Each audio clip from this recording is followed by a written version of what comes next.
As American Indian tribes have expanded their business holdings, their fiscal influence on the state of Oklahoma has grown. Kyle Dean, Associate Director and Research Economist at the Oklahoma City University Meinder School of Business, has just released the latest findings in a study measuring the economic impact of Indian tribes located in Oklahoma. He talked to me about his research into the economics of the Chickasaw Nation. Kyle, the tribes self-selected for this study. Tell us how that worked. Well, essentially we tried to contact all the tribes in the state and get all the tribes to participate. And, because of our timeline and we were only able to get a few of the tribes, actually a fair number of the tribes, especially some of the larger tribes, to participate this year. And what we hope is that if we conduct a similar study later on, that we'll be able to get broader participation. There was already a study done on the Cherokee Nation. Yes, we released that a couple of months ago, and the Cherokees have, I guess they've already had some press up in Tulsa and a little bit down here in Oklahoma City for that as well. The latest study is on the Chickasaws, and you did that. Tell us what you found. Well, we found that, to no surprise, the Chickasaws have an enormous impact on the state. The Chickasaws have a direct expenditure of $1.5 billion throughout the state of Oklahoma. Now, to give you some kind of indication of how large that is, I know sometimes these numbers seem like funny money. The total output of the state of Oklahoma in terms of industries is about $154 billion per year in 2011. So if you figure about 1% of that, or 1.5 billion, was the Chickasaws alone.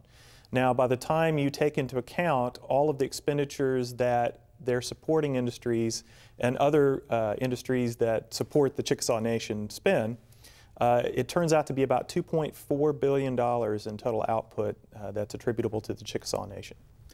When people think about a tribal economy and what the tribes are doing in terms of earning money, many times it begins and ends at casinos, but it's much bigger than that. Oh, absolutely. Of course, they have a fair amount of income from casinos. But in addition to that, they provide essential government services for citizens.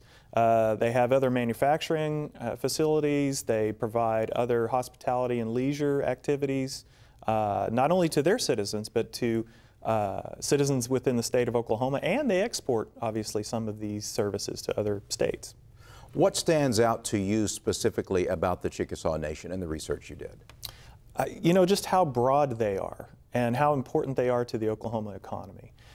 If you consider that mining, which includes oil and gas is classified as mining.